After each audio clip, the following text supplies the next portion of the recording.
कृष्ण आए तो कोई ज्ञान प्राप्त नहीं किया, क्योंकि वो अवतार थे।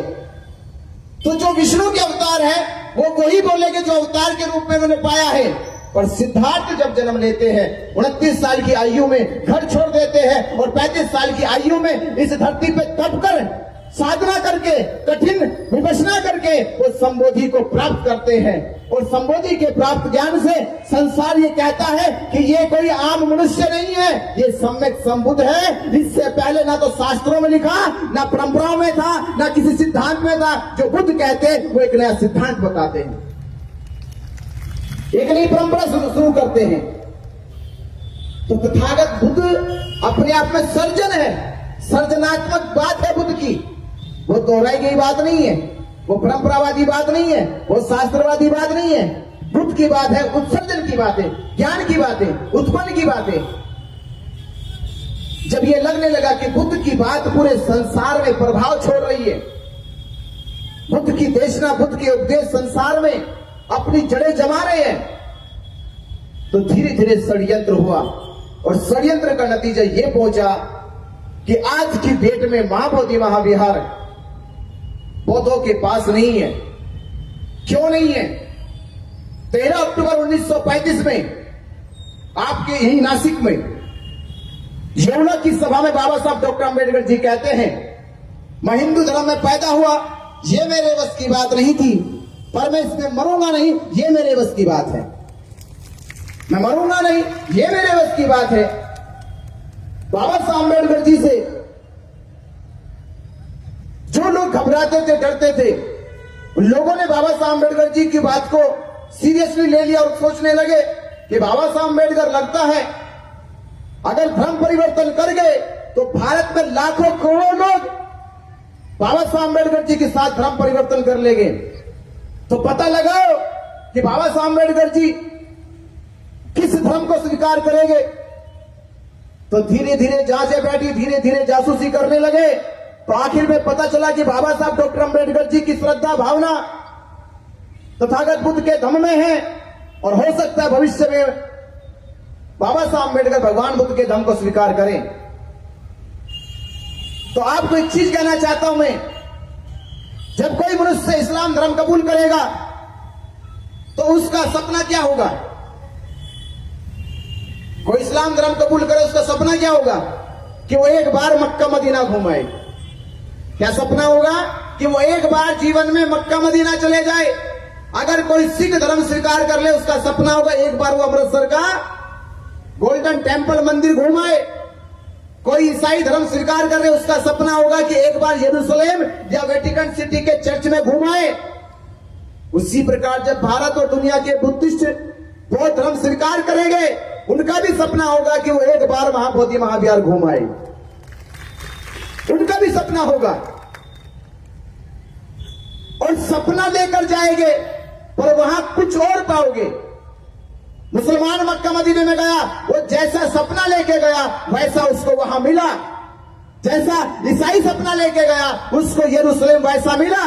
जैसा सिख सपना लेके गया वैसा उनको गुरुद्वारा मिला। पर जब हम बौद्ध महाबोधि महाविहार सपना लेकर गए कि महाबोधि महाविहार वैसा होगा, वैसा हमको नहीं मिला। वहां पंडा पुरोहित मिला, वहां पर पिंडदान श्राद्ध के नाम पर कर्मकांड पाखंड मिला। इसका मतलब यह है कि बौद्धों की आस्था के साथ, उनके विश्वास के साथ, उनकी भावनाओं के साथ अन्याय हुआ, खिलवाड़ हुआ, तो बौद्ध समाज कब तक बर्दाश्त करेगा? कब तक बर्दाश्त करेगा? बौद्ध धर्म में धर्मगुरु भिक्षु होते हैं, महंत नहीं होते, पंडे नहीं होते।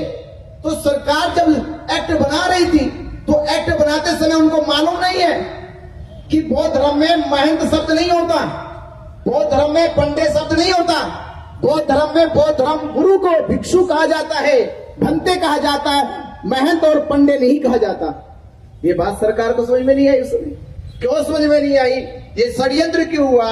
क्योंकि बाबा साहब अम्बेडकर जी ने ये जो घोषणा कर दी थी, ये घोषणा हो गई कि मैं हिंदू धर्म में मरूंगा नहीं।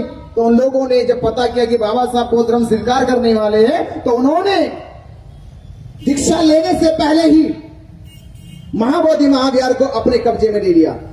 और कब्जे में कैसे लिया, सरकार कैसे मिली हुई थी। बाबा साहब अम्बेडकर जी संविधान सभा में संविधान लिख रहे और संविधान लिखने का काम करीब करीब पूरा हो चुका था। संविधान लिखने का काम करीब करीब पूरा हो चुका था और संविधान सभा के थे अध्यक्ष डॉक्टर राजेंद्र प्रसाद। उस समय डॉक्टर राजेंद्र प्रसाद संविधान सभा के अध्यक्ष थे और वो जानते थे कि बाबा साहब अम्बेडकर संविधान लिख रहे आजाद भारत का। बाबा साहब अम्बेडकर संविधान लिख रहे आजाद भारत का और भारत में जो भी कानून बनाया जाएगा, जो भी नियम बनाया जाएगा, वो संविधान लागू होने के बाद बनाया जाएगा, जोड़ा जाएगा। क्योंकि संविधान देश के प्रत्येक नागरिक को, जाति को, मजहब को, समाज को, संप्रदाय को, समूह को, हर वर्ग के लोगों को न्याय दे रहा है। डॉक्टर राजेंद्र प्रसाद जानते हैं, पंडित जवाहरलाल नेहरू जानते हैं।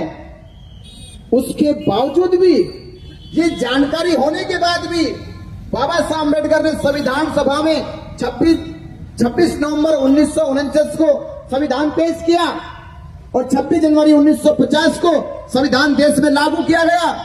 तो संविधान 26 नवंबर 1949 को संविधान सभा में पेश हुआ।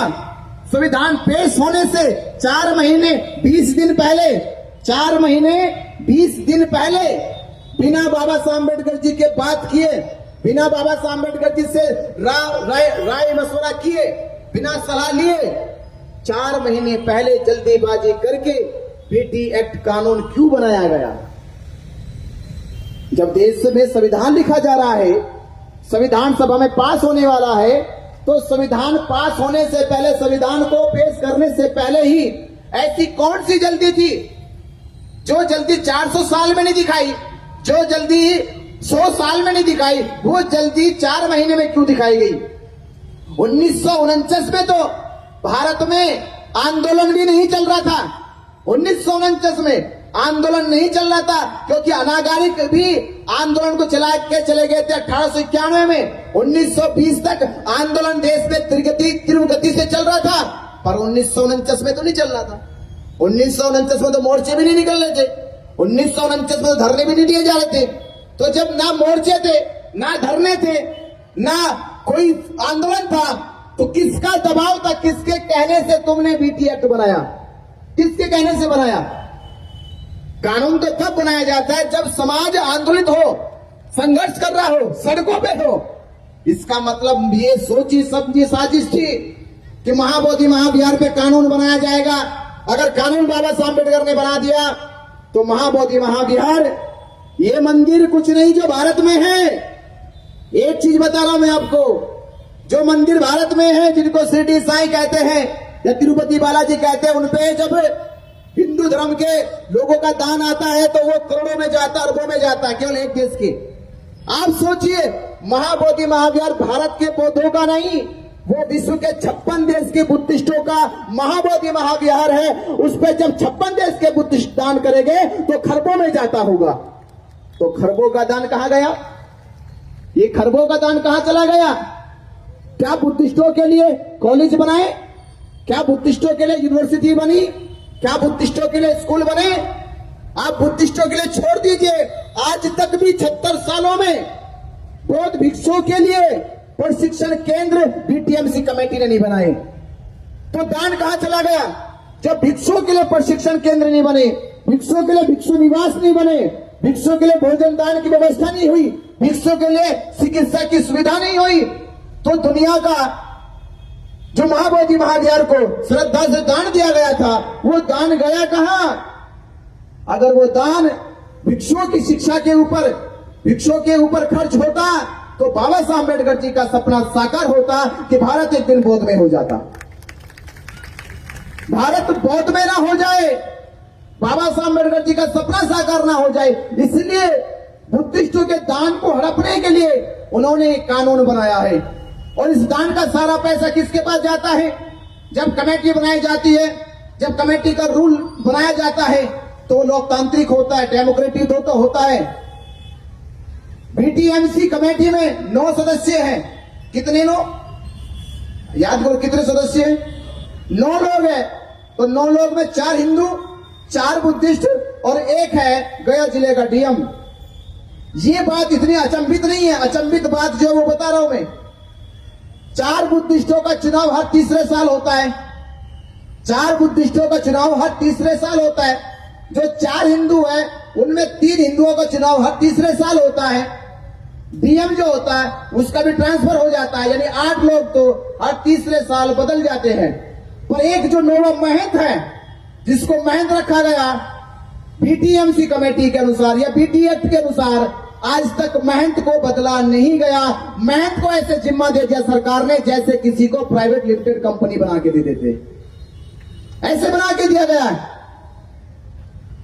इसका मतलब यह है कि सरकार के इशारे पे महाबोधि महाविहार पूरी तरह से सरकार के संरक्षण में महंत को सौंपा गया है और महंत के खिलाफ कोई आंदोलन ना चलाए, इसलिए डीएम को वहां चेयरमैन बनाया गया कि अगर महंत को कोई कुछ कहे तो डीएम कार्रवाई करेगा। ये कानून बना, पर ये कानून जब बना था जब भारत में बौद्ध नहीं थे। ये एहसास मैं आपको करा रहा हूं कि जब ये कानून बना तब भारत में बौद्ध नहीं थे। आज भारत में बौद्ध है तो कसम खाओ ये कानून नहीं रहेगा भारत में। ये कानून तब था जब भारत में बौद्ध नहीं थे, अब भारत में बौद्ध है तो अब बीटी एक्ट नहीं रहेगा। इसे रद्द कराने के लिए आपको क्या करना है? 12 फरवरी 2025 को धरना शुरू हुआ। ये मालूम है आपको? कितनों को मालूम है? 12 फरवरी 2025 को धरना शुरू हुआ और पूरे 90 दिन बुद्ध पूर्णिमा तक धरना चला। बुद्ध पूर्णिमा तक धरना चला। सरकार ने साजिशें रची और 9 मई को साजिश के तहत ये कहकर कि भारत पाकिस्तान का युद्ध हो रहा है और धरना स्थगित कर दो, और धरना स्थगित कराने के लिए हमारी ही टीम के ऊपर दबाव बनाकर, उन्हें डराकर धमकाकर उनसे धरना स्थगित कराने की घोषणा करा दी। ये 9 तारीख की बात है। जब हमको पता चला, हम रात के 11 बजे पहुंचे और जब वहां पहुंचे तो प्रशासन की गाड़ियां पूरी फोर्स लगी हुई थी धरना को हटाने के लिए। हमने जाके उनसे ये कहा कि ये धरना केवल बल्ली का नहीं है, तिरपाल का नहीं है, ये धरना भारत के लाखों बुद्धिस्टों की आस्था और विश्वास का है, 134 साल की उम्मीद का है। ये इसे ऐसे हटा नहीं सकते। इसे हटाने के लिए तुम्हें मुझसे गुजरना होगा। हटा नहीं सकते इसको, और जिन्होंने तुम्हें प्रस्ताव दिया हटाने का, उस प्रस्ताव को मानते नहीं है। और भारत पाकिस्तान का युद्ध हो रहा। मेरे आपसे 3 सवाल हैं, 3 सवाल के जवाब दे दो। अगर आपने 3 सवालों के जवाब दिए तो मैं बात मानूंगा कि आप बात संविधान के अनुसार कर रहे, कानून के अनुसार कर रहे।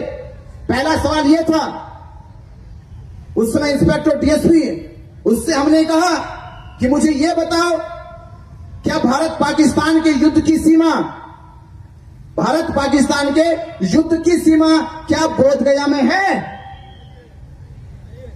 मैं पूछा उनसे, भाई अगर यही खतरा सारा है बोध गया में, इसका मतलब यह है कि भारत पाकिस्तान के युद्ध की सीमा बोध गया में है। तो जो बमबारी हो, जो सब बमबारी बोध गया में होगी। अगर ऐसा है तो हम धरना स्थगित कर सकते हैं। भारत पाकिस्तान की युद्ध की सीमा अमरनाथ यात्रा से मिलती है, आज तक भी वो रद्द नहीं हुई थी। मैंने तब कहा उनसे, वो रद्द नहीं हुई अभी तक, यात्रा चालू है और तुम हटाने की बात करते हो धरने को। उनके पास इस बात का जवाब नहीं था। दूसरा सवाल यह था कि महाबोधि महाविहार मुक्ति का आंदोलन जो ये धरना स्थल पे चल रहा है, क्या केवल धरना स्थल से ही राष्ट्रीय सुरक्षा का उल्लंघन हो रहा है? क्या धरना स्थल से ही राष्ट्रीय सुरक्षा का उल्लंघन हो रहा? अगर केवल इससे ही हो रहा है तो मुझे बताओ, क्योंकि आपने गया जिले में जितने भी कार्यक्रम है किसी को भी रद्द करने की अभी तक कोई पहल नहीं करी।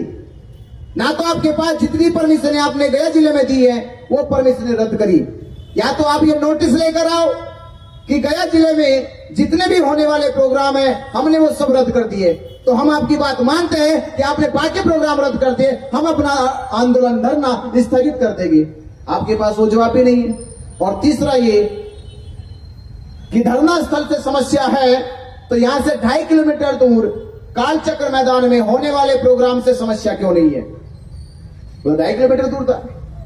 2.5 किलोमीटर दूर कालचक्र मैदान में जो कार्यक्रम आप लोगों ने बीटीएमसी को दिया है, उसकी परमिशन अब तक रद्द नहीं हुई। इसका मतलब यह है कि राष्ट्रीय सुरक्षा को कोई दिक्कत नहीं है। राष्ट्रीय सुरक्षा को कोई दिक्कत नहीं है। दिक्कत है यहां के महंत को और वहां की सरकार को। किसी को दिक्कत नहीं है। उस रात धरना नहीं हटा क्योंकि उनके पास सवालों के जवाब नहीं थे।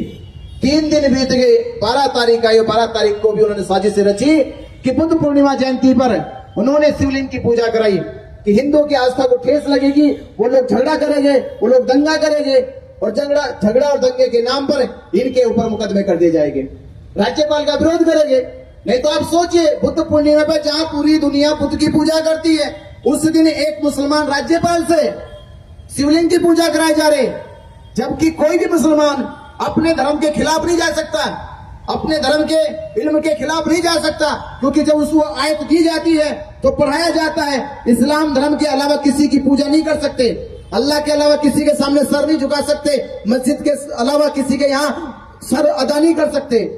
तो एक राज्यपाल जो मुस्लिम है, मोहम्मद आरिफ, उसने शिवलिंग पूजा क्यों की? क्योंकि ये षड्यंत्र था, वो भी बुद्ध पूर्णिमा के दिन। बुद्ध पूर्णिमा में हम लोग शांत रहे कि आज बुद्ध पूर्णिमा, पूरे विश्व के लोग हम लोगों की ओर देखते हैं, हमारे यहां से कोई गलत संदेश ना जाए। पर 13 तारीख को भी वही हुआ। उन्होंने महाबोधि महाविहार में कुछ गुंडों को घुसा के रखा था, कुछ सिविल ड्रेस में पुलिस वालों को रखा था, और उन्होंने बौद्ध उपासिकाओं के साथ उनके सामने जय भीम, जय हनुमान और जय श्री राम के नारे लगाए कि बौद्ध उपासक बुद्धिस्ट लोग यहाँ भड़केंगे, इनके विरोध में कुछ कहेंगे, झगड़ा होगा।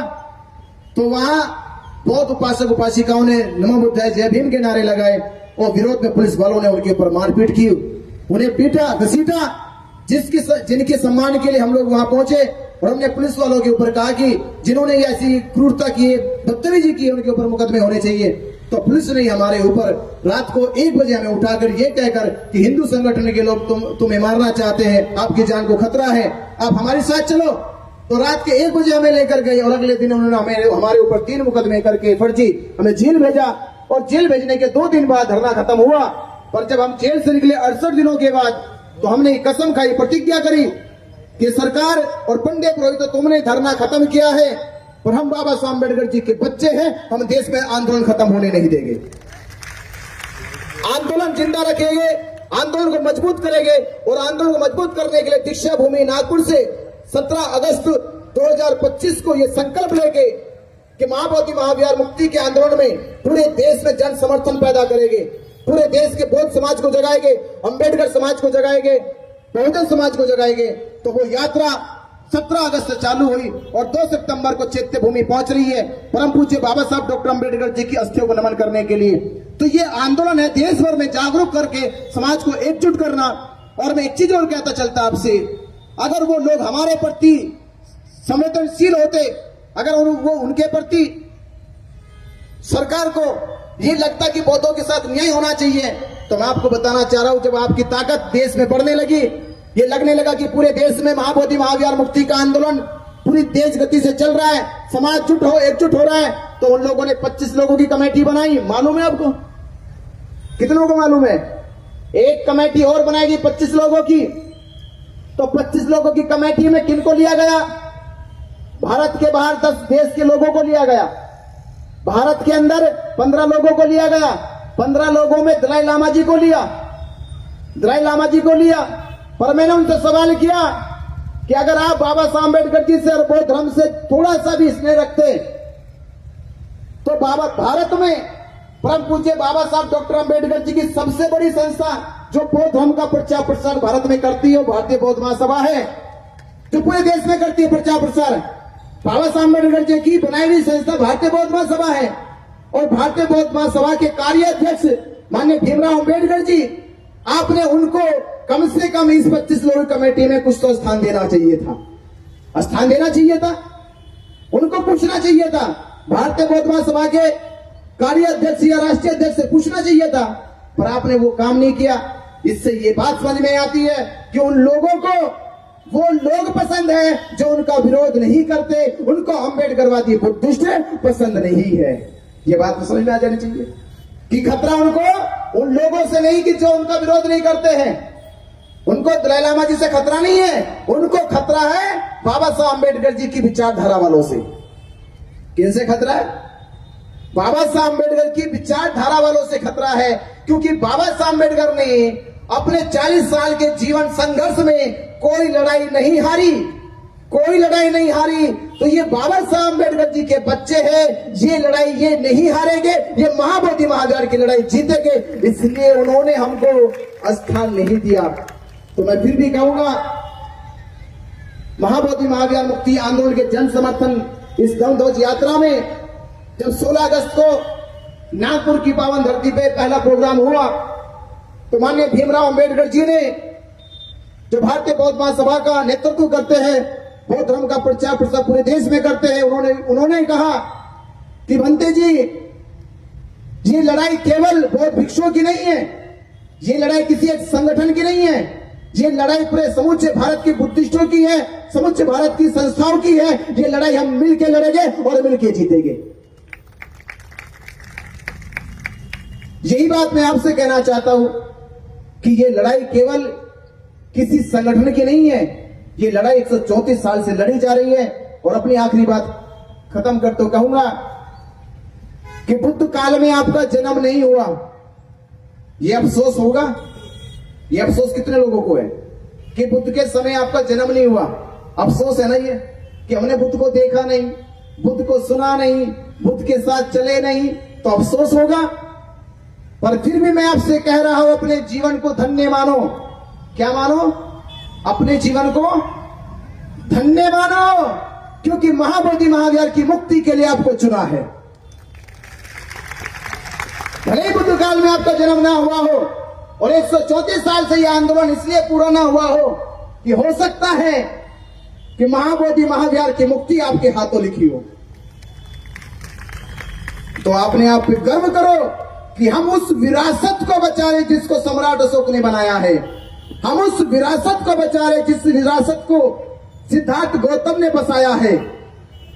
सिद्धार्थ गौतम की ज्ञान प्राप्ति के बाद संसार में बोध गया का नाम गया है। तो हमारा जीवन धन्य है। हम अपने आप पे ये गर्व करते हैं कि हमें इस पवित्र आंदोलन के लिए चुना गया। और आपसे कहूंगा कि आने वाले भविष्य में जब आपके बच्चे बड़े हो जाएंगे, ये गौर से सुनना, आने वाले समय में जब आपके घर के बच्चे बड़े होंगे तो समाज में सर उठा के कह सके कि मैं उस घर से ताल्लुक रखता हूं, मैं उस घर से ताल्लुक रखता हूं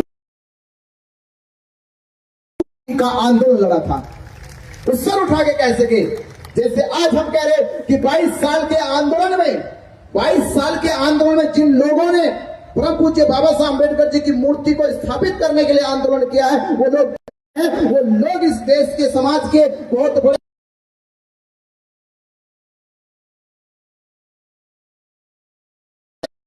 इतिहास कभी मिटाया नहीं जाता, उनको समाज सदैव याद रखता है। तो आप आने वाली पीढ़ियों के सर को ऊंचा उठाए, इसलिए मां बोधि महाविहार को पंडे पुरोहितों से मुक्त कराए। तो आप तैयार हो? बहुत समय हो गया, तैयार हो? कब? मरने के बाद? मरने के बाद तैयार होगे? मरने के बाद कितने लोग तैयार होगे? और मरने से पहले? मरने से पहले सब तैयार हो? सब तैयार हो? अगर सब तैयार हो तो महाबोधि महाविहार मुक्त जरूर हो जाएगा। हम देश में एक इंकलाब लाएंगे कि महाबोधि महाविहार की मुक्ति के लिए पूरे देश के बुद्धिस्टों को जगाएंगे और एकजुट करके महाबोधि महाविहार मुक्त कराएंगे एक दिन। और मुक्ति के लिए आपको एक निमंत्रण दे रहा हूं। 2 सितंबर को परम पूज्य बाबा साहब अम्बेडकर जी की पावन अस्थियां चैत्य भूमि में है। कहां पर है? चैत्य भूमि में है। तो वहां चलकर हमको एक संकल्प लेना है कि हे बाबा साहब अम्बेडकर, आपने 14 अक्टूबर 1956 को हमें थम दिया, हमारा मान बढ़ाया है। बाबा साहब अम्बेडकर, आपने 14 अक्टूबर 1956 को हमें थम दिया है, हमारा मान बढ़ाया है। हे बाबा साहब अम्बेडकर, हम संकल्प लेते हैं, आपकी अस्थियों के सामने वंदन करते हैं, अभिनंदन करते हैं। ये आपके बच्चे महाबोधि महाविहार मुक्त करके आपका सम्मान करेंगे। तो आपको 2 तारीख के लिए मैं आमंत्रित करता हूँ, पूरा भिक्खु संघ की तरफ से, पूरे आयोजकों की तरफ से मैं आपको आमंत्रित करता हूँ। और इस कार्यक्रम को महाबोधि महाविहार मुक्ति आंदोलन की इस यात्रा में हमारे परम उपासक धम्म मित्र नितिन गजबे जी, राकेश धारगेव जी, योगेश राव जी और साथ चल रहे मंजित नोटियाल जी और पूज्य भिक्खु संघ के साथ हमारे मित्र